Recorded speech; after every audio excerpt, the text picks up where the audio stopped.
Hey all, hello everyone. I am Rajit, and today you all are welcome to the yet another session of mock test 2, which will be targeting UGA and BSDS. So आज के session में ना, if I tell you, तो आज के session में मैंने कोई अलग से नए क्वेश्चंस इकट्ठे नहीं किए हैं. It was like कि आखिरी हफ्ता आ गया है. तो what's the best material to discuss other than कि जो ISI ने खुद ही शेयर किया हो. So today I have handpicked myself the questions from the BSDS sample paper. उसमें से जो जो क्वेश्चंस अच्छे लग रहे थे वो I have picked up and brought them to the discussion today. But इन सारे क्वेश्चंस में ना एक खास बात है. आज जो हम डिस्कशन करेंगे it won't just be about the question आया उसको सॉल्व कैसे करना है. मैंने वो क्वेश्चंस पिकअप किए हैं सारे एक रीजन से, एक तुम्हें चीज समझाने के लिए कि कैसे आईएसआई डिफिकल्टी पे नहीं खेलता. आईएसआई खेलता है एब्स्ट्रैक्ट आइडियाज पे, कि मतलब तुम कैसे लैंग्वेज पढ़ोगे, कैसे उसको इंटरप्रेट करोगे, कैसे उसको समझोगे और फिर कैसे उसको अप्लाई करोगे. आईएसआई इस चीज पे खेलता है तुम्हारे साथ, और मैंने उसको तुम्हें दिखाने के लिए I have picked up some 10, 11, 12 questions from the BSDS sample paper and we will be discussing those today, कि वो कैसे देखना है, उनमें कैसे सोचना है, किस टर्म का मतलब कैसे इंटरप्रेट करना है, लैंग्वेज में कैसे नहीं फंसना है, ये सब भी आज हम देखेंगे. So let us start with today's session. And also before starting, ये हमारा CMI का रिजल्ट लास्ट ईयर का, ये हमारा ISI का रिजल्ट लास्ट ईयर का. एंड अगर तुम्हें भी इनका पार्ट बनना है, so if you are like aiming ISI CMI, तुम ये देख रहे हो with the ambition of getting into ISI in 2025 और 2026, तो उसके लिए we have batches for you. So अगर 2026 तुम एम कर रहे हो, now it's ISI, JEE, IOQM, तुम कुछ भी एम कर रहे हो, तो उसके लिए this is the batch full math mastery course, जो 15 अप्रैल को स्टार्ट हो चुका है. एंड डेट इज 26 दिसंबर. काफी लंबा है, तो अगर तुम्हारा ये बैकलॉग जो थोड़ा बन भी गया है इस वक्त, वो तुम आराम से कवर कर सकते हो. ठीक है, उसमें 156 लाइव लेक्चर्स मिलेंगे एंड क्लासेस डेली तो नहीं है. Classes like only 2 days a week on Monday and Friday from 7 PM to 8:30 PM. तो you can enrol in this course. जो तुम्हारा बैकलॉग तुम आराम से पूरा भी कर लोगे. And this will be targeting all the exams, ISI, JEE, IOQM. Start date 15 April को हो चुका है, एंड डेट 26 दिसंबर है अगले साल. प्राइस 26,666, डिस्काउंट कूपन यूज करो 24,000 का पड़ेगा. And another, the people who are like aiming ISI CMI for the next year, like for some reason, या तुम इस साल नहीं दे पाए, या फिर इस साल तुम इतना कॉन्फिडेंस नहीं आ रहा है एंड यू विश कि तुम अगले साल करने वाले हो अच्छे से, या फिर you are in 12th and you are aiming for the next year और you are thinking of a drop. तो ऐसे केसेस में you can take out this batch ISI CMI 2025, जो 15 मई को स्टार्ट हो रहा है. And will have 80 live sessions. ठीक है, 15 मई to 25 में क्लासेस रेगुलर लगेंगी, और उसके बाद हमारा जो एक ऑन गोइंग बैच है उसके तुम्हें मर्ज कर दिया जाएगा फ्रॉम 26 में. एंड उसमें ये 3 दिन क्लासेस रहेंगी. इसमें तुम्हें ये सब मिलेगा, like the basic things which you will get. उसके बाद इससे आगे चीज़ें तो और शेयर की ही जाएंगी तुम्हारे साथ. Language mode will be English and it will taken by me, Chetan sir, Abhay sir. दोनों के लिए registration links are in the description box. Price होगा इस कोर्स का 11,700 with coupon code. Okay, so let's start. And again, okay, don't forget to subscribe Vedanta Olympiad School channel for this kind of content. Okay, तो अब पहला question देखते हैं. तो ISI ने ये पहला क्वेश्चन पुट अप किया. उसने बोला if I equals integral 1 से 3 1 by 1 plus x cube, तो हमें बताना है which of the following is not true. मतलब अब तुम एक ये चीज नोटिस करो, not बोला है, not true बोला है, तो कौन सी ट्रू नहीं होगी. अब देखो, जब भी इंटीग्रल्स में इनइक्वालिटीज का क्वेश्चन आता है, इसमें जो हम प्रॉपर्टी पे फोकस करते हैं, that is if f of x is less than g of x for all x belonging to a comma b, then integral a से b f of x is less than integral a से b g of x. dx dx है दोनों के साथ. ठीक है, so this is a property which you are going to use. अब हमें क्या चाहिए, हमें अगर हमें आई लेफ्ट हैंड साइड पे रखना है लेस देन इक्वल टू पे, तो हमें एक ऐसा जी ढूंढना पड़ेगा जिसकी इंटीग्रेशन से हमें log 2 मिले, या फिर 3/10, अच्छा दूसरी साइड हो, या लेस देन इक्वल टू 1 मिले. तो ऐसे में कंपैरिजंस देखने होंगे कि हम किस किस से कर सकते हैं. तो अब यहाँ पे ना ये तुम्हारा खुद का माइंड रन करना चाहिए कि क्या क्या कंपैरिजंस हो सकते हैं. कुछ एग्जांपल्स मैं लिख देता हूँ.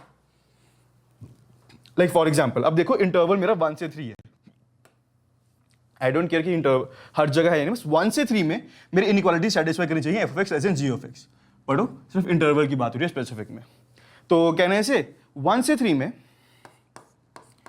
1 by 1 plus x cube is less than 1 by 1 plus x square, और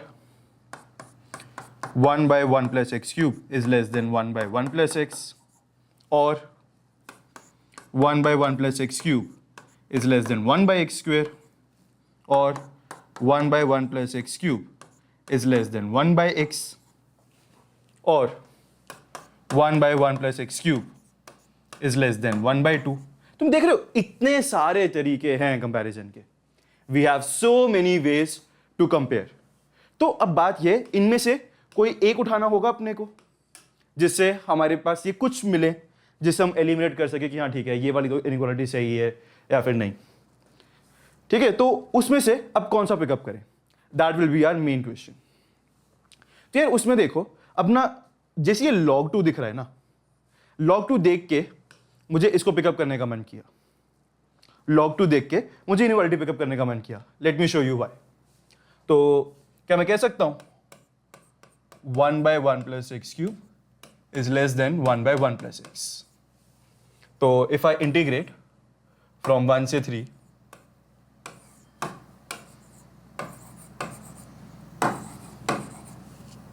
तो इसकी इंटीग्रेशन क्या हो गई, 1 by 1 plus x, ये हो गया log of 1 plus x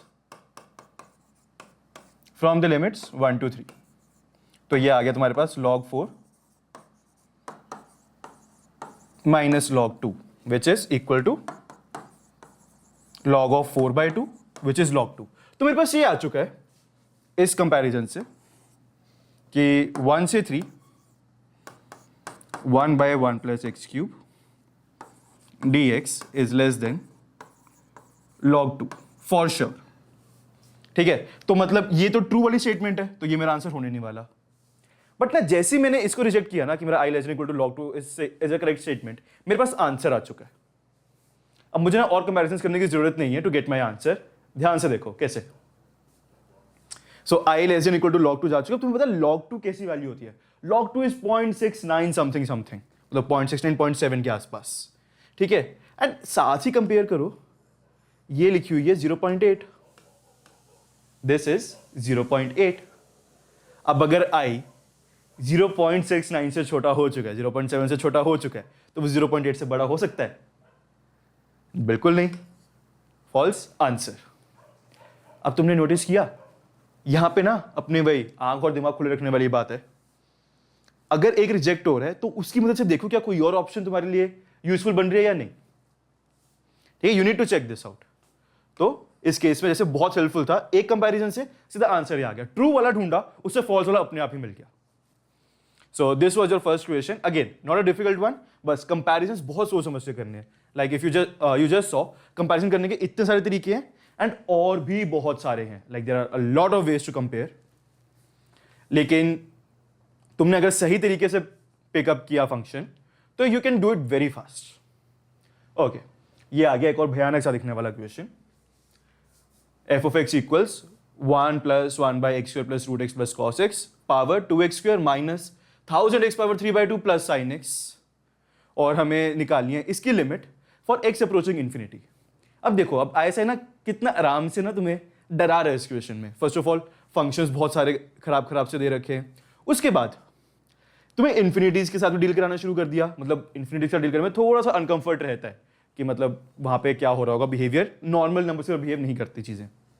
तो उसमें तुम्हें ऑप्शंस भी ऐसे दे दी, एग्जिस्ट भी नहीं करती, एग्जिस्ट करती और इन्फिनिटी है, 0 के इक्वल है, ई स्क्वायर के इक्वल है। तुम देख रहे हो वो सिर्फ तुम्हें डरा रहा है ऑप्शंस के थ्रू। तुम्हें मतलब हर साइड पे तुम्हें एक्सप्लोर कराने की कोशिश कर रहा है। एंड बस ये तुम्हें डरना नहीं है और बिना डरे अच्छे से क्वेश्चन अटेम्प्ट करना है। अब जैसे ये वाला देखो कितने आराम से होगा। अब as you go for X approaching infinity, मैं बोल दूं डिनोमिनेटर तो इन्फिनिटी को जा रहा है, X square plus root X, और कॉस एक्स और -1 से 1 के बीच में फर्क नहीं पड़ता, तो X square plus root X it is approaching infinity. तो ये जो अंदर वाली ब्रैकेट वाली टर्म है ये तो 1 को अप्रोच कर रही है, और अगर ये 1 को अप्रोच कर रही है तो ठीक है, ये 1 हो गया हमारा। उसके बाद यहां पे हाईएस्ट पावर है एक्स स्क्वायर पॉजिटिव में, तो ये इन्फिनिटी एक्स पावर 3/2। अब एक्स पावर 3/2 एक्स स्क्वायर से कम है, और पॉलिनोमियल्स में तुम्हें ये चीज पता है कि जब भी तुम्हारे जो हाईएस्ट पावर होती है, तुम्हारा इन्फिनिटी या माइनस इन्फिनिटी हमेशा उसके अकॉर्डिंग ही अप्रोच करता है। सो अगर यहाँ पे एक्स स्क्वेयर हाईएस्ट पावर है तो एक्स स्क्वेयर जहाँ पे इन्फिनिटी को जा रहा होगा पूरा फंक्शन वही उसी को जा रहा होगा। साइन एक्स तो -1 से 1 के बीच में है, वो तो कुछ तुम्हें तंग भी नहीं करेगा। तो पॉलिनोमियल्स में x square is deciding in this one. अगर यहाँ पे एक्स क्यूब होता तो एक्स क्यूब डिसाइड कर रहा होता, एक्स पावर 10 होता है यहाँ पे तो एक्स पावर 10 डिसाइड कर रहा होता, एक्स पावर 11/2 हाईएस्ट होता तो एक्स पावर 11/2 डिसाइड कर रहा होता। तो ये इन चीजों का ध्यान रखना है।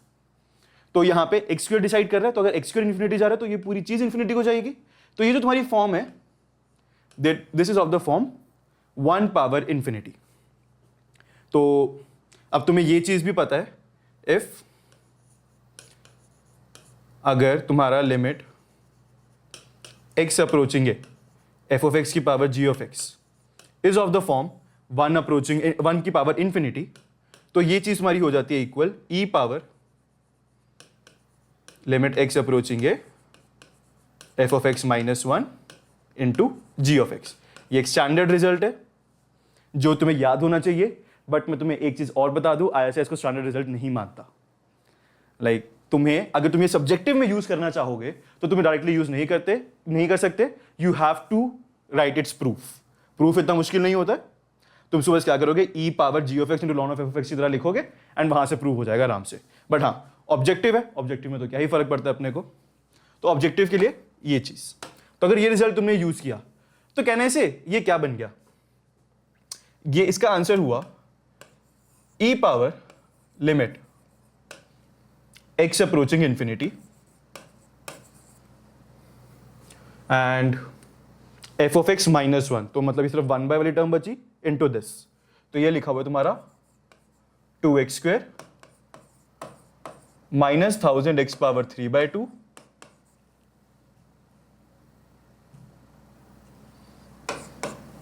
Plus sine X divided by X square plus root X plus cos X. अब दोबारा से चीज नोटिस करो, एक्स अप्रोचिंग इन्फिनिटी, दोबारा यहाँ पे एक्स स्क्वेयर की टर्म में एक्स पावर 3/2 है, साइन एक्स है, एक्स स्क्वेयर है, रूट एक्स है, कॉस एक्स है। तो अब एक काम करो, एक्स स्क्वेयर से ना डिवाइड कर दो। अगेन एक्स अप्रोचिंग इन्फिनिटी है, हाईएस्ट पावर सब कुछ डिसाइड कर रही है, तो एक काम करो एक्स स्क्वेयर से डिवाइड कर दो। तो ये क्या बन गया तुम्हारा, it becomes E power limit x approaching infinity 2 - 1000 by root x plus sin x by x square divided by 1 plus x power -3/2 plus cos x by x square। ये तुम्हारे पास बन चुका है। अब इसको ध्यान से देखो, as x approaches infinity, वो तो 2 और 1 तो ये कॉन्स्टेंट्स की तरह रहेंगे। 1000 by root x will go to 0 क्योंकि x इन्फिनिटी जा रहा है, ऊपर तो एक 1000 नंबर ही है, तो 1000 by infinity 0।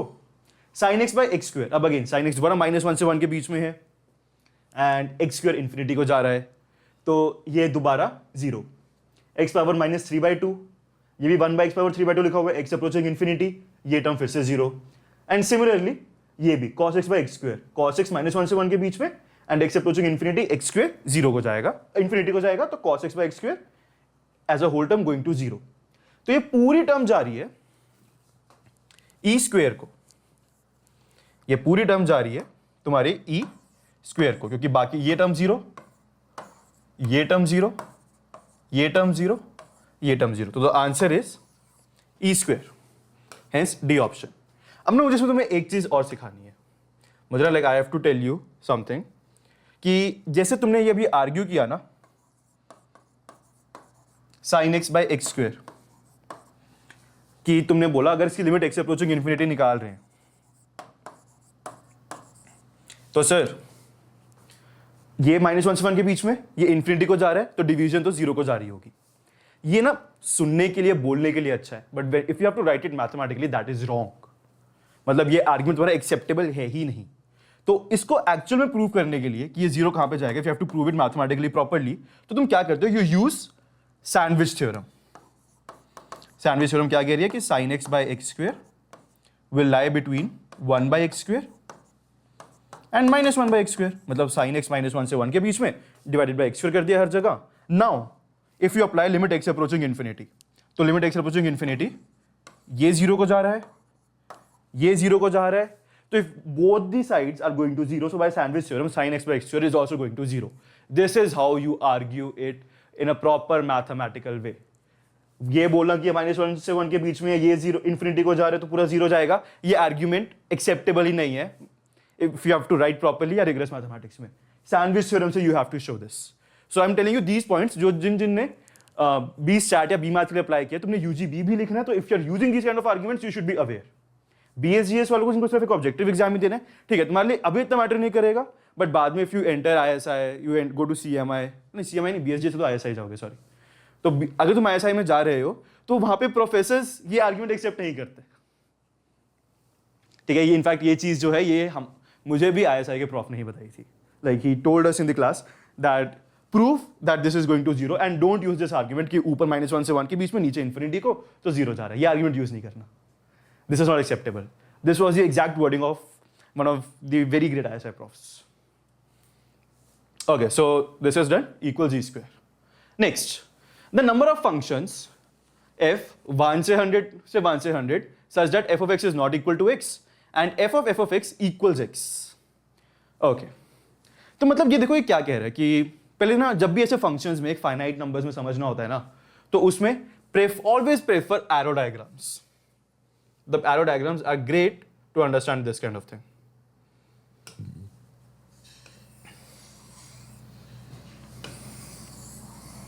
तो देखो 1 2 3 4 and so on, ऐसे 100 and 1 2 3 4 and so on till 100. अब ये क्या कह रहा है कि f of x not equal to x, मतलब f of 1 1 के साथ लिंक नहीं कर सकते, f of 2 2 के साथ लिंक नहीं कर सकते, f of 3 3 के साथ लिंक नहीं कर सकते and so on. ठीक है. And secondly f of x equals x, तो मतलब अगर मैंने f of 1 को लेट से 4 के साथ लिंक किया तो f of 1 is 4, that implies f of 1 equals f of 4. अब f of 1 ये इक्वल होना चाहिए 1 के साथ, तो that implies f of 4 1 के इक्वल होगा. तो मतलब 1 ने अगर 4 के साथ लिंक बनाया तो 4 के साथ लिंक बनाएगा 1 के साथ, ठीक है. 2 ने लेट से 50 के साथ लिंक बनाया इधर,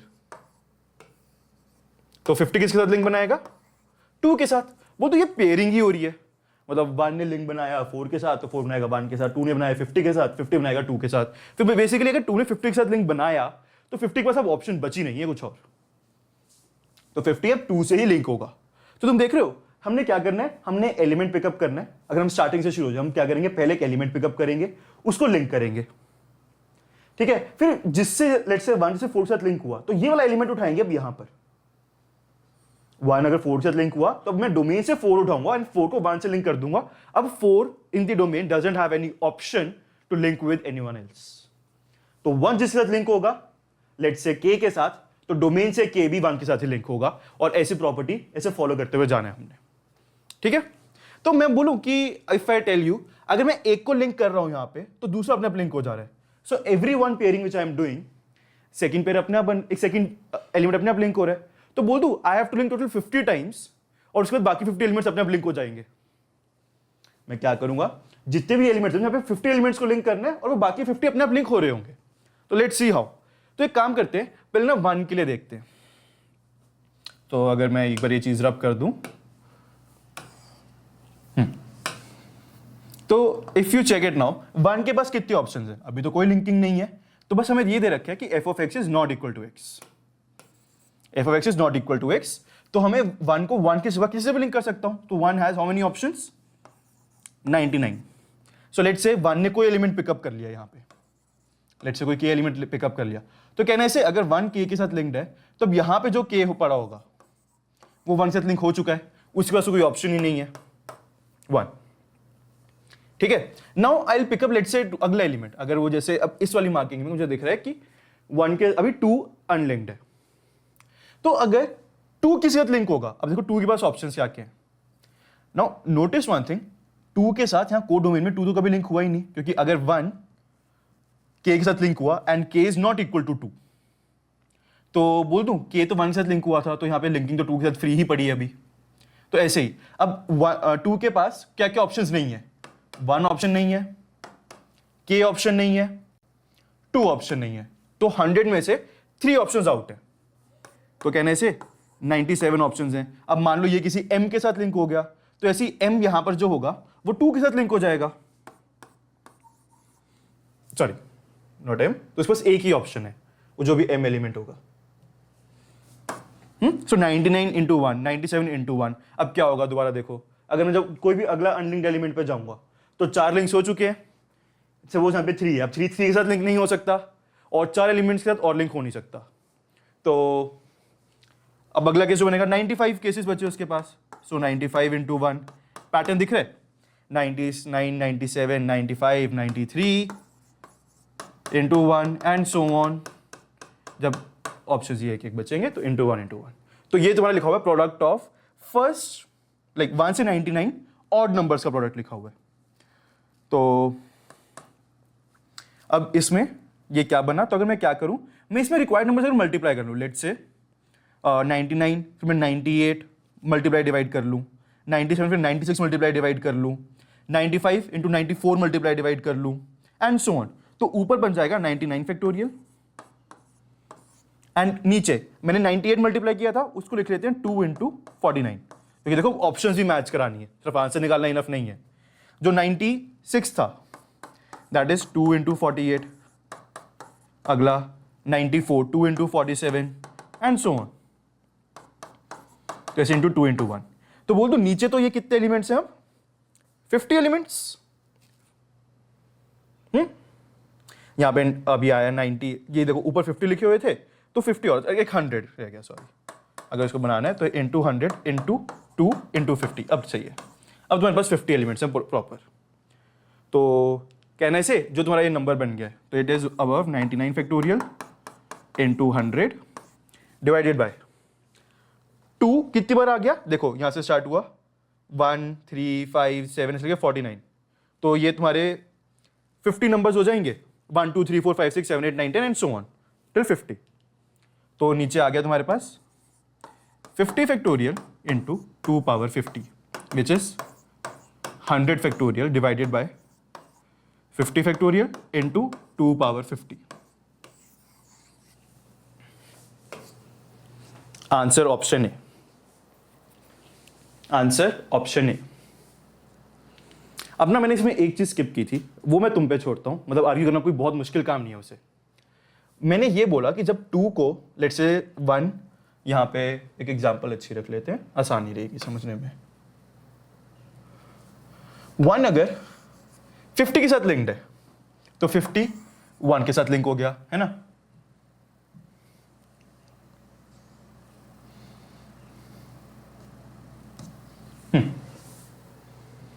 तो मैंने जब 2 को लिंक करना था, मैंने 2 को 1 के साथ लिंक करने से मना क्यों किया? मैंने 2 को 1 के साथ लिंक करने को मना क्यों किया? देखो कहीं पे भी 1 1 फंक्शन तो लिखा नहीं हुआ। जब कहीं 1 1 नहीं लिखा हुआ तो मैंने 2 को 1 के साथ क्यों नहीं लिंक किया? But it remove that. और अगर तुम इसका देखो तो इसका हिंट यहां पे छुपा हुआ है। देखो क्योंकि अगर 2 को 1 के साथ लिंक किया तो 1 को 2 के साथ लिंक करना पड़ता, यही चीज होनी थी।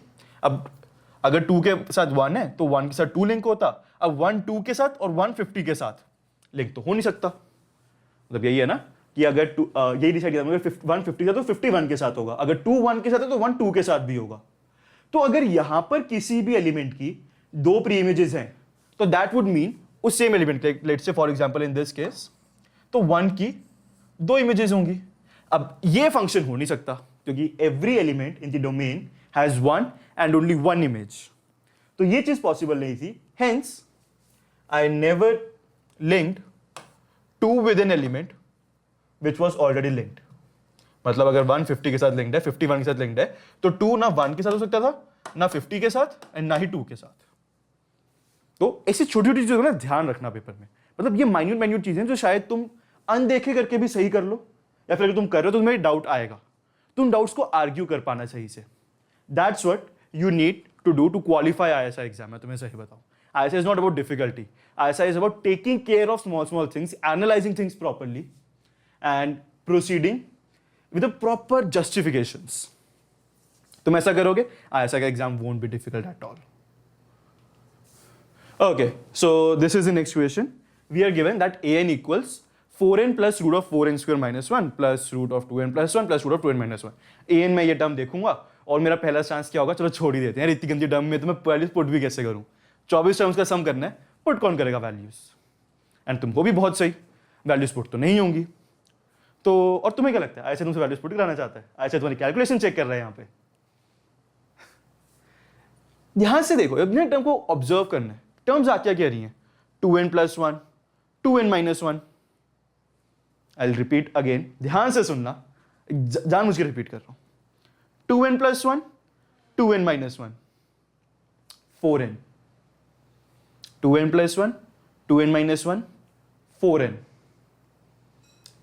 सम लिखा हुआ है, 2n plus 1, 2n minus 1, 4n, बोलते रूट्स के अंदर टर्म्स का सम ही लिखा हुआ है। एंड अगले टर्म भी देखो, 2n plus 1, 2n minus 1 and 4n square minus 1, 2n plus 1, 2n minus 1, 4n square plus 1, बोल दूं, प्रोडक्ट लिखा हुआ है। तो can I say an is nothing but root of 2n plus 1 whole square plus root of 2n minus 1 whole square plus root of 2n plus 1, 2n minus 1। Numerator तो ये लिखा हुआ है, एंड नीचे ये बोल दूं यार, अगर थोड़ा आसान करने के लिए, अच्छा अभी भी नहीं दिख रहा तुम्हें, तो आसान करने के लिए let root of 2n plus 1 equals x, root of 2n minus 1 equals y। तो an लिखा क्या हुआ है, x square plus y square plus x y divided by x plus y. an is nothing but x square plus y square plus x y by x plus y. अब जैसे तुमने ये step किया, अब तुम्हारे लिए ना क्वेश्चन बहुत ज्यादा आसान हो चुका है, बहुत ज्यादा सिंप्लीफाई हो चुका है। ठीक है, ये क्या गंदी सी टर्म्स थी, और यहाँ पे तो एकदम से देखी देखी सी टर्म्स लग रही है, like x square plus y square plus x y. ये कहाँ देखा है तुमने, x cube minus y cube के फॉर्मूला में। तो x माइनस वाई से मल्टीप्लाई किया और डिवाइड भी किया, तो डिवाइड करके बना x square minus y square. अब यहां पे देखो ये टर्म्स लिखी क्या हुई हैं, x square minus y square है क्या, x square is 2n plus 1, y square is 2n minus 1। इनको सब्ट्रैक्ट किया, हाफ ही तो लिखा हुआ है। कैन आई से दिस,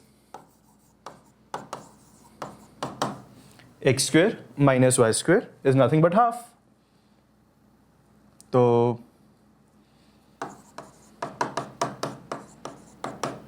देखो यहां पे ये 2 है, तो यहां पे डिनोमिनेटर में तो ये लिखा हुआ है half times x cube minus y cube, 2n plus 1 power 3/2 minus 2n minus 1 power 3/2। अब जैसे तुम्हारे पास ये an आया, तुम्हारा काम ही खत्म हो चुका है, तुम्हारा काम सारा खत्म हो गया। देखो a1 क्या लिखोगे तुम, हाफ टाइम्स 1 पुट इन किया, सो 2 प्लस 3, 3 पावर 3/2 माइनस 1 पावर 3/2। अगला half times 5 power 3/2 minus 3 power 3/2, a3 half times 7 power 3/2 minus 5 power 3/2 and so on. और तुम्हारा a24 आएगा, सो 24 48 49 49 पावर 3/2 माइनस 47 पावर 3/2। सो अब जैसे तुमने इनको ऐड किया, तो final your summation becomes half times 49 power 3/2, 49 power 1/2 is 7, 7 cube 343 minus 1 power 3/2, तो 1, तो 342/2, सो इट इज 171। देखा, आयशा ने कभी कैलकुलेशन तो चेक ही नहीं की तुम्हारी, सिर्फ ऑब्जर्वेशन चेक की, देख पाए या नहीं, बस आयशा ने इतना पार्ट चेक किया तुम्हारा। और अब ना एक और चीज देखो, अब जब तुम टेलीस्कोपिक सम कर रहे हो, आयशा ने बहुत ध्यान रखा कि तुम गलती कर सकते हो। यहाँ पे तुम टर्म्स काट रहे हो, तुमने देखा लास्ट में बस यही बचा है, तुमने ये लिख के आंसर दे दिया 343/2, या तुमने +1 इसमें की गड़बड़ कर दी, तुमने आंसर दे दिया 172। ऐसे मेड श्योर कि ना तुम्हारे आंख, कान और दिमाग खुला हुआ है जब तुम पेपर कर रहे हो। तुम कहीं पे भी गलती करो, डिफिकल्ट नहीं है, और अगर तुम कहीं पे भी गलती का स्कोप जहां हो सकता है, वो ऐसे इंश्योर करेगा कि हाँ वो करवाए गलती। तो ध्यान रखना इस चीज का। Again not difficult. Okay, again a probability standard question, कोई बहुत बड़ी चीज नहीं है इस क्वेश्चन में। सो पढ़ते हैं इसको। Suppose there are two buckets. Bucket 1 contains 2 red, 3 black and 5 white balls. And bucket 2 contains 3 red, 4 black, 2 white balls. तो ठीक है, बना लेते हैं। So this is bucket 1. Bucket 2, मेरी ड्राइंग पे मत जाना। यहाँ पे 2 red, 3 black, 5 white balls है। Again, bucket 2 contains 3 red, 4 black and 2 white balls है। And a ball is drawn at random from bucket 1 and placed in bucket 2. तो यहां से एक बॉल उठाई, bucket 2 में डाल दी। And after this a ball is drawn at random from bucket 2. फिर bucket 2 से एक बॉल निकाली। अब तुम्हें पता है जो ये बॉल निकाली bucket 2 से, इट्स लाइक पहले bucket 1 से bucket 2 में एक बॉल डाली, फिर bucket 2 से एक बॉल निकाली। अब जो तुमने ये बॉल निकाली है, that ball is black. तो मैं बोल सकता हूं तुम्हें इस क्वेश्चन में एंड रिजल्ट पता है। In this question you know what is the end result. तो तुमसे पूछा है कि जो बीच वाला स्टेप था, उसकी क्या प्रोबेबिलिटी है that the ball drawn from bucket 1 was white. तो जो बीच वाले स्टेप में जो बॉल उठाई, उसकी व्हाइट होने की प्रोबेबिलिटी क्या है। अब ना एक चीज नोटिस करो, इसमें बच्चे बहुत कंफ्यूज होते हैं कि सर कब बेस थ्योरम लगानी है, कब लॉ ऑफ टोटल प्रोबेबिलिटी लगाना है, कब क्या लगाना है। तो ना उसके लिए मैं आज तुम्हें एक बहुत सिंपल डिमार्केशन दे रहा हूं, ध्यान रखना इस चीज का। जब भी तुम्हें एक एंड रिजल्ट की प्रोबेबिलिटी निकालनी हो, whenever you have to find the probability for an end result, कि मतलब तुमसे ये पूछा होता कि what is the probability कि बकेट 2 से कोई रेड बॉल आएगी या व्हाइट बॉल आएगी, वो एंड काम है ना, सारा प्रोसेस कर लिया, फिर एंड में प्रोबेबिलिटी पूछी जा रही है मुझसे। जब वैसा क्वेश्चन होता है तब तुम्हारे लगता है लॉ ऑफ टोटल प्रोबेबिलिटी, ठीक है। एंड बेस थ्योरम कब लगती है, जब तुम्हें एंड रिजल्ट पता है, when you are known with the end result. तो बीच के से भी जो प्रोबेबिलिटी निकालनी हो ना, that is the when you have to apply Bayes theorem. ध्यान रखना डिमार्केशन, एंड रिजल्ट निकालना तो लॉ ऑफ टोटल प्रोबेबिलिटी, अगर बीच के रिजल्ट की प्रोबेबिलिटी निकालनी है, बीच के स्टेप की प्रोबेबिलिटी निकालनी है, so that is Bayes theorem. तो let us check this one out. अब फटाफट करते हैं इसको। तो तुम्हें क्या दिया हुआ है, तुम्हें निकालना है प्रोबेबिलिटी कि फाइनल बॉल तो तुम्हें पता है, तो that the ball drawn from bucket 1 was white, bucket 1 से व्हाइट आई है, तो white from B1 given, bucket 2 से जब निकाली थी तो ब्लैक आई है, ब्लैक फ्रॉम B2। तुम्हें इस चीज की प्रोबेबिलिटी निकालनी है, ठीक है। तो अब तुम्हें प्रोबेबिलिटी का फॉर्मूला पता है बेस थ्योरम का, सो that is probability of EI given A equals probability of EI into probability of A given EI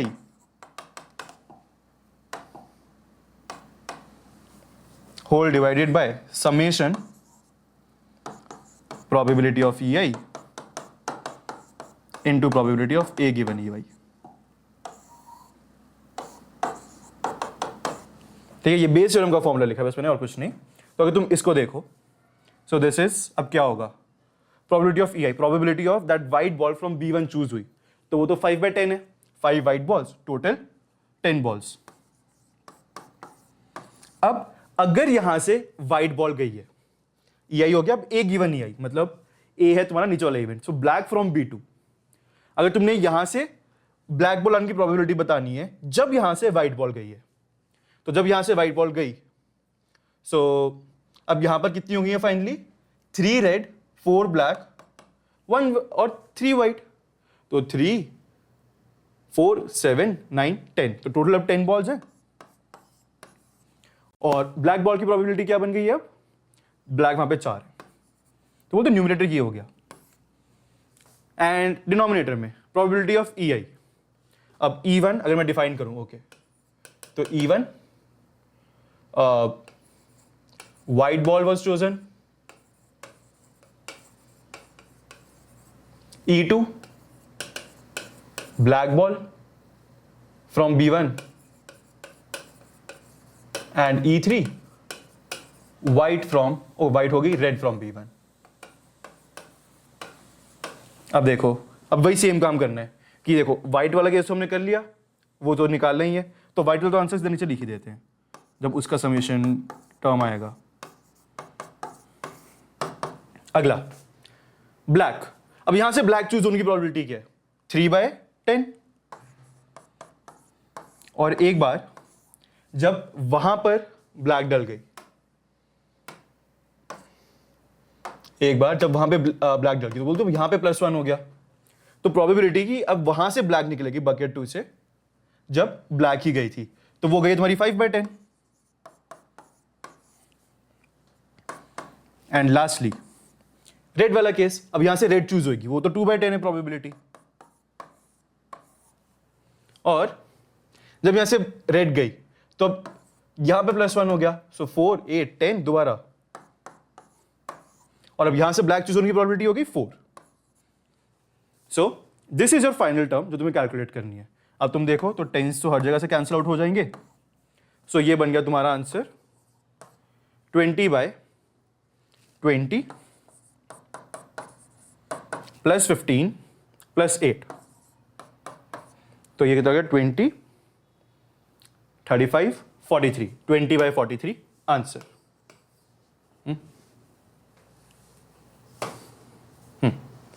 20/43 तुम्हारा आंसर।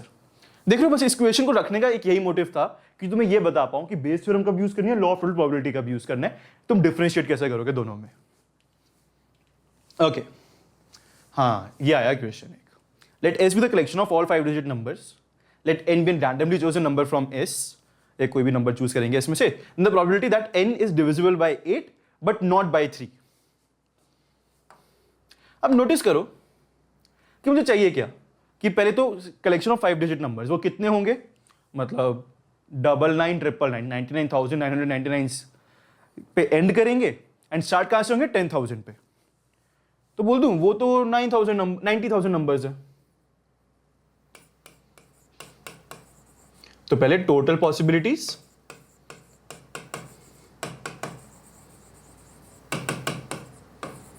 आर 90,000, ठीक है। नाउ अब तुम्हें बताना है इसमें से ऐसे कितने नंबर्स हैं जो डिविजिबल बाय 8 होंगे एंड 3 से डिविजिबल नहीं होंगे। तो एक चीज नोटिस करो, पहले स्टेप बाय स्टेप चलेंगे। पहले तो डिविजिबिलिटी बाय 8 देखते हैं। नंबर्स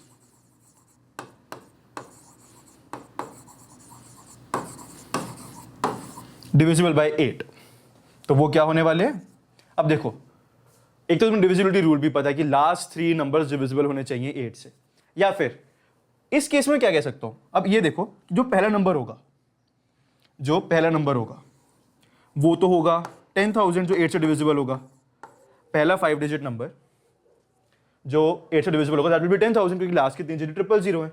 अब मैं बोल दूं अगला क्या होगा 10,008, अगला क्या होगा 10,016, एंड ऐसे चलता रहेगा, हर 8 के गैप पे चलता रहेगा। एंड लास्ट नंबर क्या बनेगा, अब नोटिस करो लास्ट नंबर होने वाला है 5-digit 99,999, एंड उसके अगला नंबर इज डिविजिबल बाय 8, मतलब 1 लाख इज डिविजिबल बाय 8। अगर 1 लाख 8 से डिविजिबल है, बट वो तो हमारे काउंटिंग में है ही नहीं, तो 1 लाख -8 भी डिविजिबल होगा, 1 लाख -8 भी डिविजिबल होगा। तो लास्ट नंबर जो आने वाला है दैट विल बी 99,999,2, ठीक है। तो once you have got these numbers, तो मुझे बस ये कहना कितने हैं, मतलब ये सारे वो नंबर्स लिखे हुए हैं which are divisible by 8 and 5-digit numbers हैं, तो बस ये देखना कितने हैं। तो देखो ये तो एपी लिखी हुई है, तो एपी की फाइनल टर्म है तुम्हारी 99,999,2, फर्स्ट टर्म है 10,000 प्लस n-1 इंटू 8, तो ये बना 8992 by 8 plus 1 equals to n। तो यहां से आ गया 1 0 9 1 19 2 16 3 39 11249 राइट प्लस 1। तो ये तुम्हारे पास नंबर्स आ गए 11250। इतने नंबर्स है 11250 11250 नंबर्स आर देयर जो तुम्हारे डिविजिबल है 8 से 5 डिजिट नंबर्स। अब खुश मत हो, अभी पूरा नहीं हुआ। नॉट डिविजिबल बाय 3, अभी ये भी निकालने हैं। तो नॉट डिविजिबल बाय 3, अब मैं बोल दूं मुझे क्या करना है, मुझे वही नंबर्स माइनस करने हैं, मतलब वही नंबर्स हटानी है इसमें से। लाइक मुझे अब इनमें से वो नंबर्स हटाने हैं जो बस 3 से डिविजिबल होंगे अब, है ना।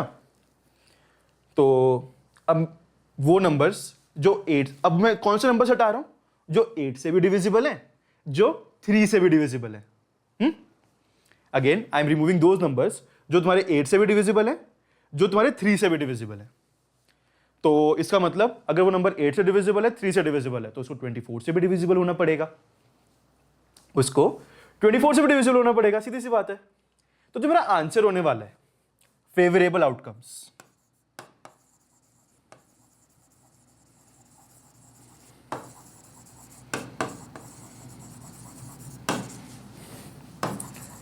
numbers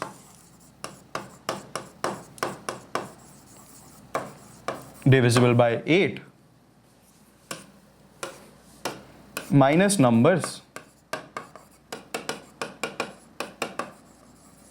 divisible by 24। बस सही देखना है, numbers divisible by 8 minus numbers divisible by 24। अब देखो 8 वाले तो ये रहे, है ना। अब 24 में कौन सा वाला नंबर है, अब देखो 24 से करना है तो उसे चेक करें तो नहीं बैठ रहा कौन सा होगा। बट तुम नोटिस करो 8 से तो हो गए, अगर 24 से डिविजिबिलिटी चाहिए 8 से चाहिए होती है, 3 से चाहिए होती है। क्यों? क्योंकि 8 और 3 आर को प्राइम नंबर्स, तो अगर इन दोनों से डिविजिबल होगा तो 24 से होगा ही होगा। तो चेक करो, मुझे बस ये देखना है इनमें से कौन सा नंबर 3 से भी डिविजिबल है। तो नोटिस करो पहला नंबर तो यही आ गया, sum of digits is 9 divisible by 3। तो जो पहला नंबर जो डिविजिबल होने वाला है 24 से, that is going to be 10,008। फिर इसमें 24 ऐड करूंगा वो भी आएगा, 24 ऐड करूंगा फिर से आएगा, 24 ऐड करूंगा फिर से आएगा, एंड सो ऑन, वो आते रहेंगे। लास्ट नंबर क्या आएगा, अब देखो यहां पे है 99992। दोबारा 8 से डिविजिबल है, 3 से तो नहीं है, तो ये तो नहीं होगा। अब इसमें -8 किया, जैसे इसमें -8 किया तो 99992 -8, ये तुम्हारा आ गया 99984। और नोटिस करो ये 3 से डिविजिबल है, मतलब 8 से तो ये है ही, क्योंकि वही एक नंबर डिविजिबल बाय 8 -8 किया तो 8 से डिविजिबिलिटी तो रहेगी। 3 से ये भी है क्योंकि 999 27 + 12 39, 3 से डिविजिबल है। तो तुम्हें कहां तक जाना है, क्या नंबर आया था वो, 99984। तो these are all the numbers divisible by 24। देख लेते हैं कितने, दोबारा लास्ट नंबर है अपना 99984, पहला नंबर है 10,008, तो अब माइनस किया तो क्या आ गया, ये 84 में से माइनस हुआ तो 76 एंड 008 बाय 24 + 1 = n। अब अगर हम इसको सॉल्व करेंगे तो 24 72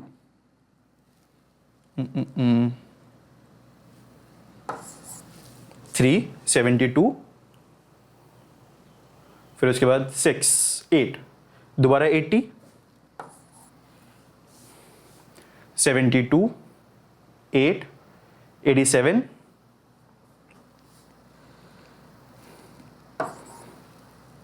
72 15 156। एक मिनट, कुछ तो गड़बड़ हुई, ये तो हुआ ही नहीं पूरा, कुछ तो गड़बड़ हुई। 9992 माइनस 8 किया तो 2 यहाँ से गए और 6 और जाएंगे ना, तो 92। फिर उसके बाद 99984 इक्वल्स 10,008 प्लस n-1 टाइम्स 24। ओ सॉरी, यहाँ पे 800 नहीं आएगा, 899 आएगा। ये गलती हो रही थी। So now if you calculate this 3749, तो जो तुम्हारे पास यहां पे n आया दैट इज 3750। ठीक है, अब तुम्हें क्या करना है, तुम्हारा पिछला नंबर आया था 11250, तुम्हारा ये वाला नंबर आया 3750 एंड इसको तुम्हें डिवाइड करना है 90,000 के साथ।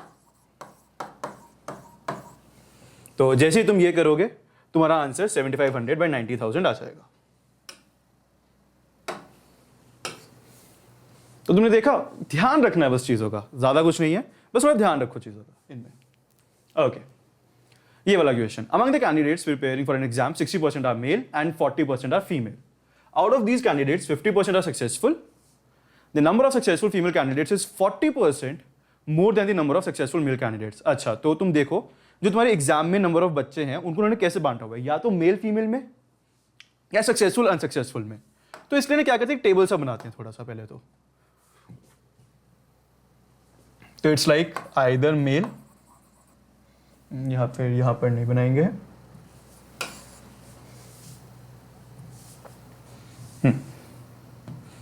तो it is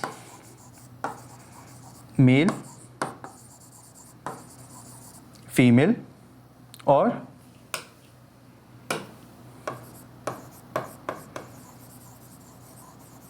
successful,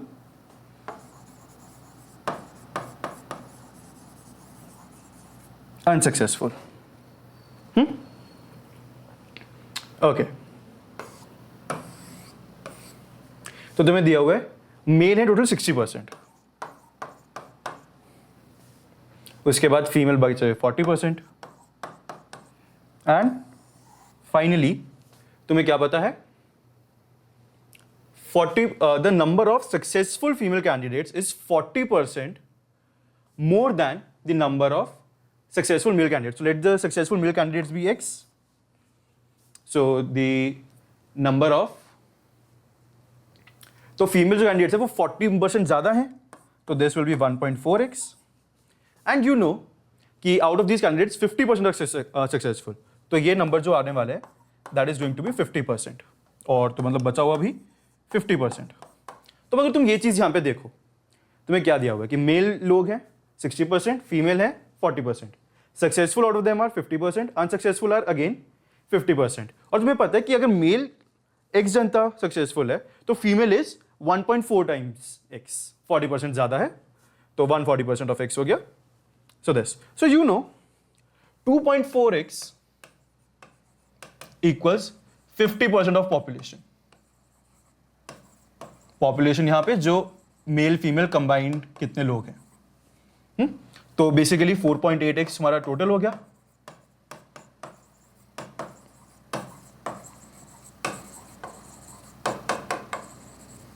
Okay. Now, if one of the successful candidates is chosen randomly, मतलब successful में से कोई एक चूज किया, तो what is the probability that the chosen candidate is female? ठीक है, तो अगर कोई भी एक सक्सेसफुल चूज किया तो सक्सेसफुल कितने हैं हमारे पास, 2.4x। अब उसमें से फीमेल कितनी है, 1.4x। तो 1.4 by 2.4, 14 by 24, 7 by 12 answer. Complicated दिख रहा था कि टर्म्स को कैसे देखें, किनको कैसे बांटें, था तो कुछ भी नहीं। देख रहे हो, क्वेश्चन में एक्चुअल में था तो कुछ भी नहीं। 7 by 12 is your answer. Okay okay, this is a very nice question, so this is a good one जो एक्चुअल में समझ के करना था अपने को इस पेपर में। ठीक है, सबसे पहले तो हमें दिया हुआ है if log n power u by n converges as n approaches infinity, मतलब अगर ये कन्वर्ज करें एज n अप्रोचेस इंफिनिटी तो u क्या क्या वैल्यूज ले सकता है, मतलब कन्वर्ज कर रहे हैं मतलब लिमिट एग्जिस्ट कर रही है कि जैसे मैं n को आगे बढ़ाई जा रहा हूं, n 1 2 3 4 सो ऑन से जाके मैं इंफिनिटी तक ले गया, तो ये कोई फाइनाइट वैल्यू पे जाना चाहिए। एंड तो मुझे पूछा गया कि पॉसिबल वैल्यूज ऑफ u क्या क्या होने वाली हैं। तो देखो सबसे पहले तो एक काम करते हैं, अगर मैंने n को इन्फिनिटी डाला तो हमें पता है log n इन्फिनिटी हो जाएगा, हमें पता है n भी इन्फिनिटी हो जाएगा, तो infinity by infinity type form है, तो और डिफरेंशिएबल फंक्शंस भी हैं, कॉन्टिन्यूअस फंक्शंस भी हैं, तो LH रूल अपना अलाउड है। तो एक बार काम करते हैं, पहले ना u इक्वल टू 1 देख के करके देखते हैं। Let's see for u equal to 1, तो वो बनेगा limit n approaching infinity log n by n, derivative लिया, limit n approaching infinity 1 by n times 1 which is 0। ठीक है, कन्वर्ज कर रहा है, नो इश्यूज। ठीक है, अब u इक्वल टू 1 पे तो कर रहा है। एंड अब अगर तुम देखो मैं जनरल में u के लिए बात करूं तो limit n approaching infinity log n power u divided by n, derivative लिया, क्या बनेगा u into log n to the power u minus 1 divided by 1 by n into 1। तो बोल दो u तो कोई नंबर ही है, वो तो बाहर आ जाएगा, u तो कोई एक नंबर ही है, बाहर आ जाएगा। ठीक है, तो अब बोल दो ये वाली फॉर्म तो यही बन गई log n power u by n, ये यही फॉर्म बन गई। तो अगर ये तुम्हारा कन्वर्ज कर रहा है तो ये भी कन्वर्ज करने वाला है, राइट? अगर तुम्हारा ये कन्वर्ज कर तो ये भी कन्वर्ज करने वाला है। इसका मतलब अगर मैंने u को 2 दिया तो u इक्वल टू 1, ये वाली केस ये केस कन्वर्ज कर रहा है, अभी देख लिया, तो ये भी करेगा। ठीक है, तो u equal to 1 converges implies u equals to 2 converges। ठीक है, ये इंडक्शन टाइप चीज बन गई कि अगर u माइनस 1 कन्वर्ज कर रहा है दैट विल इंप्लाई u भी कन्वर्ज करेगा। तो अब तुम्हें पता है 1 पे कन्वर्ज कर रहा है तो 2 भी करेगा, 3 भी करेगा एंड सो ऑन। तुम आगे कोई भी वाला नंबर डाली जाओगे उससे तो कन्वर्ज करना ही है। ठीक है, तो मैं ये बोल सकता हूं कि वो आगे u ग्रेटर इक्वल टू 1 सबके लिए कन्वर्ज करने वाला तो है ही।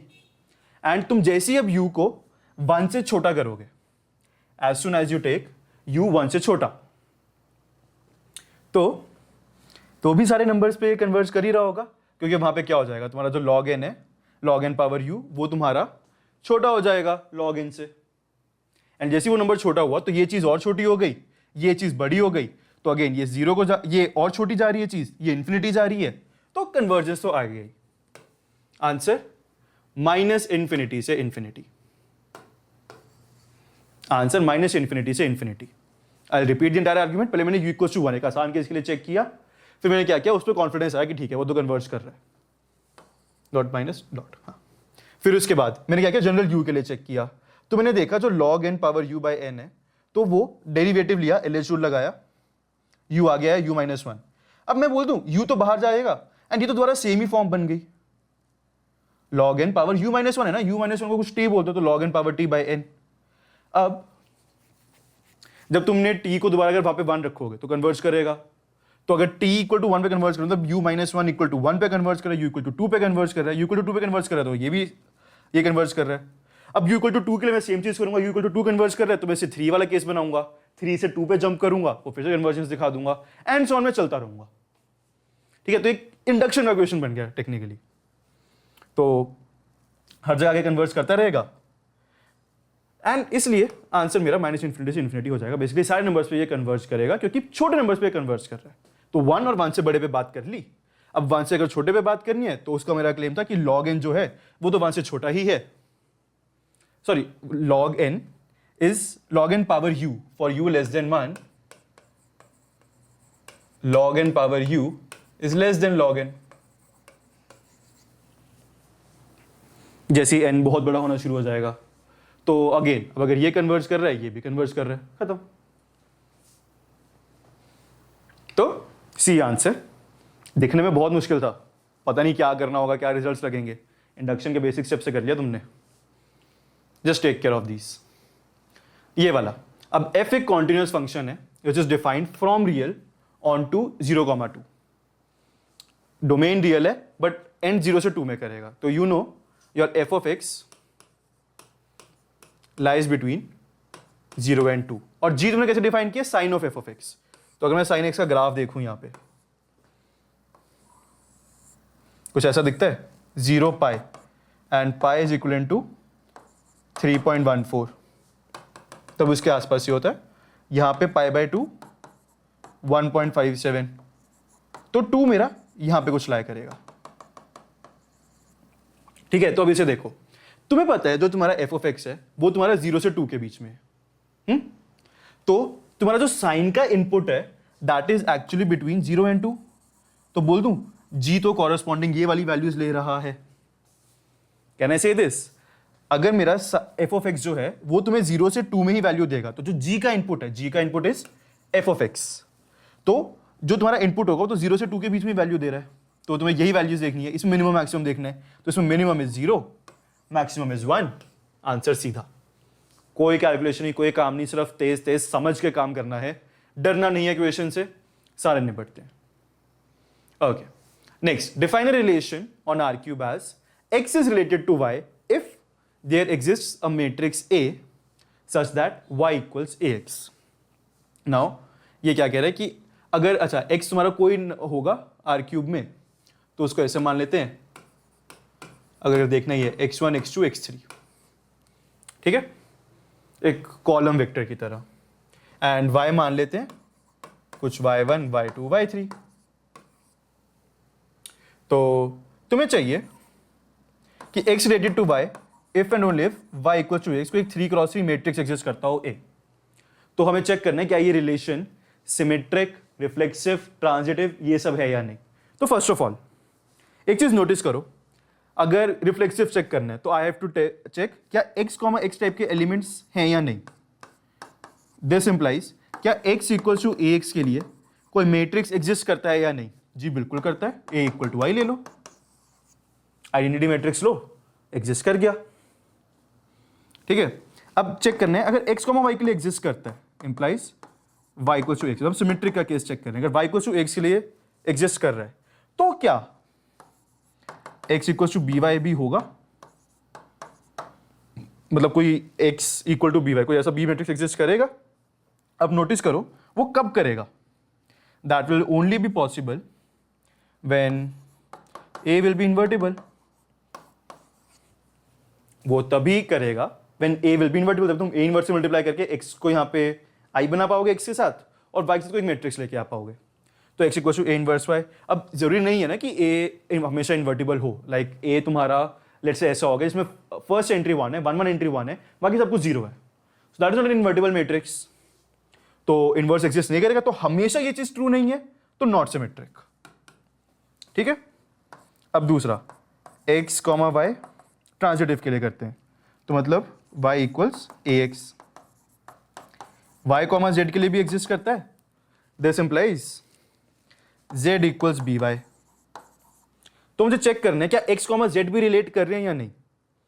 तो देखो x, z कराना है तो मतलब z equals to something times x। अब z इक्वल्स टू by तो है ही, तो b टाइम्स y की वैल्यू डाल देते हैं ax, तो दिस इज bax। जी बिल्कुल कर रहा है, ba मैट्रिक्स हो गया। अगर तुम्हारे देखो x, y रिलेटेड है तो a एग्जिस्ट कर रहा है, y, z है तो b एग्जिस्ट कर रहा है, तो x, z के लिए ba मैट्रिक्स एग्जिस्ट करेगा हमेशा, तो ट्रांजिटिव भी है। तो रिफ्लेक्सिव हो गया, सिमेट्रिक नहीं, ट्रांजिटिव सही, डी ऑप्शन करेक्ट। देखने में था अजीब सा कि मतलब y इक्वल टू ax कैसे क्या चेक करें। Again very easy equation asked. Okay, this one, तो तुम्हें एक सीरीज दे रखी है xn जो है प्रोडक्ट k इक्वल टू 2 से n 1 minus 1 by k square, तो लिमिट पूछी हुई है इसकी। तो नोटिस करो ये लिखा क्या होगा एक्चुअल में, can I say this is nothing but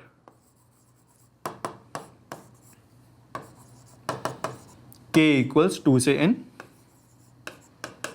के स्क्वायर माइनस 1 बाई के स्क्वायर और के माइनस 1 इंटू के प्लस 1 डिवाइडेड बाई के स्क्वायर। ठीक है, थोड़ी वैल्यूज देते हैं, एक एक्सन का एक्सप्रेशन निकालने की कोशिश करते हैं। So here my action becomes, अच्छा तुमने एन को कहां से स्टार्ट करना है? ओके, के को 2 से स्टार्ट करना है, सॉरी, तो के को अगर 2 से स्टार्ट किया तो 1 into 3 by 2 into 2 whole multiplied by 3 डाला तो 2 into 4 by 3 into 3 into 4 into 4 3 into 5 and so on. Last term क्या बनेगी? n minus 1 n plus 1 divided by n into n। और 6 सेकेंड लास्ट टर्म भी लिख लेते हैं, थोड़ा समझ आएगा कि टर्म्स कैसे कट रही हैं। तो यहाँ पे आएगा n माइनस 1 n माइनस 1, यहाँ पे n और यहाँ पे n minus 2। So this is how the terms are being made. अब नोटिस करो, पैटर्न नोटिस करना।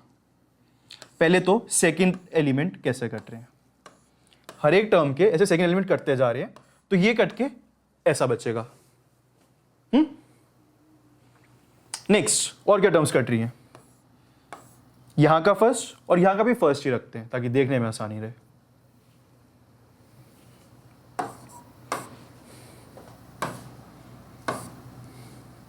एंड सो ऑन, तो ये कटता हुआ जाएगा, तो इसमें ये फर्स्ट एलिमेंट भी कट जाएगा पिछले से, और यहां का फर्स्ट यहां के फर्स्ट से कट जाएगा। फिर तो सारी ही टर्म्स कट होती जा रही हैं अगर मैं देखूं। तो what are you actually left with? X n equals, देखो ये सारी टर्म्स कट हो गई, तो तुम ऊपर बचे हो n प्लस 1 से बस, और नीचे किससे बचे हो? 2 n minus 1 n, 2 n minus 1 n, और तो कोई टर्म नहीं बची। यहां पे 1 बचा, n प्लस 1 बचा, यहां पे 2 बचा, n माइनस 1 बचा, n बचा।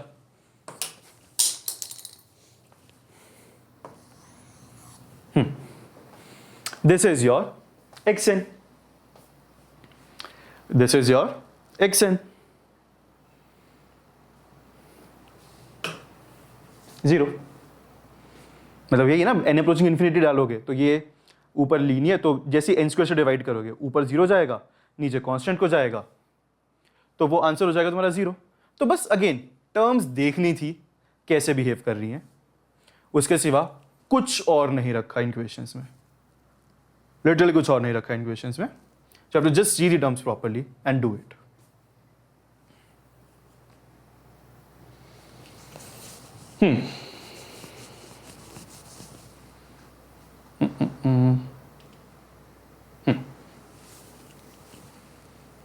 Okay, let A be a 2 cross 2 matrix with positive entries bounded above by constant A greater than 0.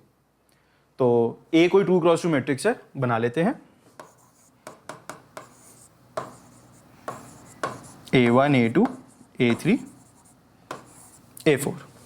तो जो तुम्हारा A स्क्वायर है, नोटिस करो हर एंट्री A से बाउंडेड है, तो जो तुम्हारा A स्क्वायर होगा that is going to be A1, A2, A3, A4 and A1, A2, A3, A4। ये तुम्हारा A स्क्वायर होने वाला है, तो ये जो मैट्रिक्स आएगा तुम्हारा that will B A1 square plus A2 square, A1, A3 plus A2, A4, उसके बाद A1, A3 plus A2, A4 and A3 square plus A4 square. अब तुम एक चीज नोटिस करो, अगर तुम्हारी एक एंट्री A से बाउंडेड है, सारी पॉजिटिव है, तो कहना ऐसे A1 is less than A, so A1 square is less than A square, A2 less than A, so A2 is less than A square. तो ये तुम्हारी क्वांटिटीज हैं, ये तुम्हारी इंडिविजुअली बाउंडेड है बाय 2A स्क्वायर। इनको ऐड करोगे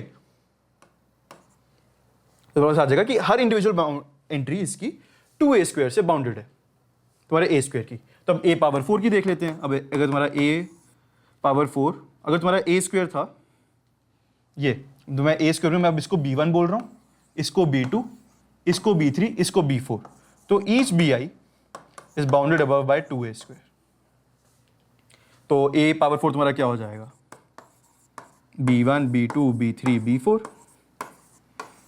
and दोबारा b1 b2 b3 b4. तो जैसे तुम इसको कैलकुलेट करोगे तो तुम्हारा ये आ जाएगा b1 स्क्वायर, सेम चीज b2 स्क्वायर, उसके बाद b1 b3 plus b2 b4, उसके बाद b1 b3 plus b2 b4 again, and उसके बाद b2 square plus b3 square plus b4 square. अब again b1 is bounded by 2a square, यही था. तो b1 square is bounded by 4a power 4 and b2 square is also bounded by 4a power 4. तो जो इनका sum है that is bounded by a power 4. तो similarly बाकी entries भी, तो यहां पे तुम्हारी सारी एंट्रीज बाउंडेड है 8a पावर 4 से. ठीक है, और ऐसे ही करना. अब तुम्हें देखो a पावर 5 बनाना है अगर, तो तुम क्या करोगे, ऐसे a power 4 into a power 5 निकालोगे, a पावर 4 इंटू a. सो यहां पे एंट्रीज बनेगी तुम्हारी, बोल दूं कुछ कुछ ऐसी फॉर्म ही बनेगी. लाइक अगर मैं इसको c1 c2 c3 c4 a1 a2 a3 a4, मैं एक एक टर्म निकाल के दिखा देता हूं तुम्हें. a1 c1 plus c2 a3,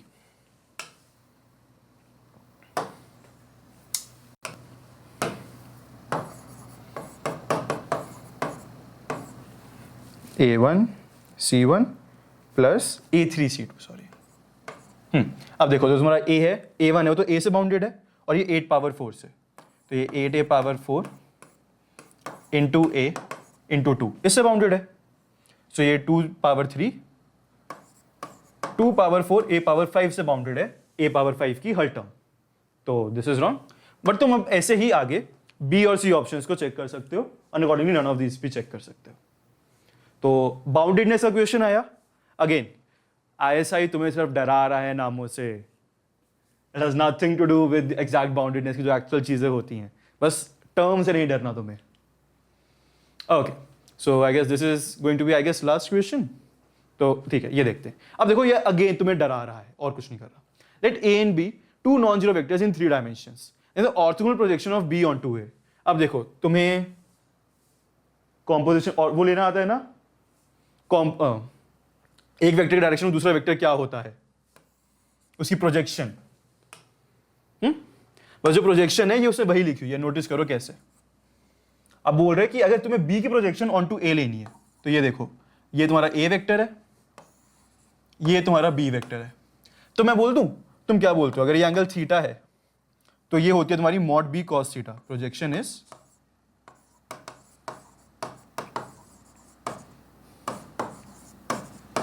mod b cos theta. तो अब मॉड b हो गया तुम्हारा यही, और cos थीटा हो गया तुम्हारा a dot b divided by mod a mod b. तो ये चीज आ गई. अब तुम्हें इसकी डायरेक्शन में प्रोजेक्शन वेक्टर चाहिए अगर, तो प्रोजेक्शन वेक्टर क्या हो जाएगा, बस अब जैसे ये कॉम्पोजिशन, ये उसका प्रोजेक्शन a की साइड में, तो मुझे a की डायरेक्शन देनी है उसे. तो a की डायरेक्शन देने का मतलब हो जाएगा a dot b bye mod a into a cap which is a vector by mod a. Notice करो, एग्जैक्टली वही चीज लिखी हुई है यहाँ पे. तुमने जो प्रोजेक्शन निकाली, प्रोजेक्शन वेक्टर निकाला, वो यही लिखा हुआ है यहाँ पे. e है तुम्हारा a बाय मॉड a, तो a dot b bye mod a times a vector by mod a. देखो, बस वही चीज लिखी हुई है. तुम्हें बस ये बोलो प्रोजेक्शन है और कुछ नहीं है, जो तुम्हें आती है ऑलरेडी. ठीक है. अब वो कह रहा है अगर b minus c non zero, अगर ये जो वेक्टर है तुम्हारा ये c वेक्टर हो गया, तो इट्स लाइक इसकी डायरेक्शन में अब जो प्रोजेक्शन आएगी that is a c vector. तो देखो, अब कायदे से c हमेशा b वेक्टर से छोटा होगा, मतलब मैग्नीट्यूड वाइज अगर मैं बात करूं तो, कि मॉड b cos थीटा है. ठीक है, एंड उसको माइनस भी करूंगा तो कुछ नॉन जीरो वेक्टर आना चाहिए इन जनरल, मतलब एक जनरल डायग्राम में बात करूं.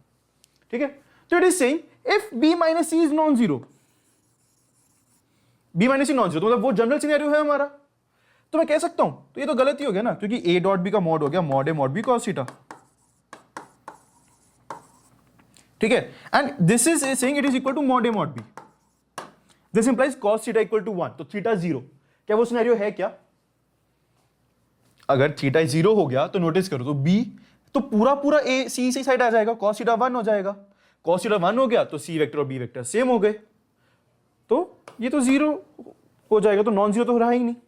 अगला केस, अब देखो, if b minus c is 0, अगर तुम्हारा बी माइनस सी 0 तो मतलब वो पूरा उस डायरेक्शन में आ गया, तो तुम्हें पता है ये कॉस थीटा 1 तो ये सेम इक्वल होने चाहिए थे, तो ये ऑप्शन भी गलत हो गया। देख रहे हो, अगेन सिर्फ डरा रहा है, एक बार समझ आ गया कि एक्चुअली बात क्या हो रही है, कुछ भी नहीं है क्वेश्चन में, सिर्फ डरा रहा है वो तुम्हें। और उसके बाद देखो, if mod of b minus c greater than equal to 0 is equal to Cauchy Schwarz inequality. Now Cauchy Schwarz क्या होती है? तुम्हारा a1 square plus a2 square plus a3 square dot dot dot into b1 square plus b2 square dot dot dot bn square. This thing is always greater than equal to a1 b1 plus a2 b2 dot dot dot an bn whole square. This is your Cauchy-Schwarz.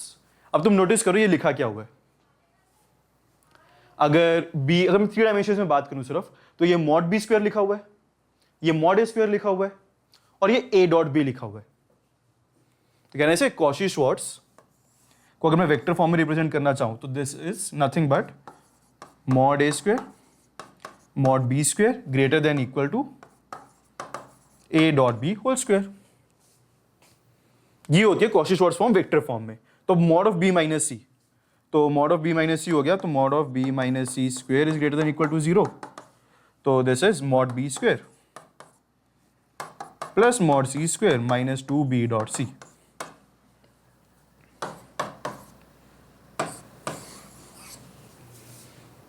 तो ये चीज तो वो नहीं लिखी हुई, तो not Cauchy-Schwarz।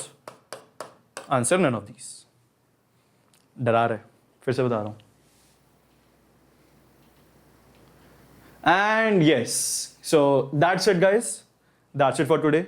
और तुमने देखा कि यार है नहीं इतना कुछ मुश्किल, टर्म्स डराने के लिए जरूर हैं, but it's not that difficult to do all these questions. देखने में गंदे लग रहे हैं, मतलब देखो कितना गंदा क्वेश्चन है, देखने का भी मन ना करे, बट अगर तुम एक बार सॉल्व करोगे, it actually becomes easy, it actually becomes easy.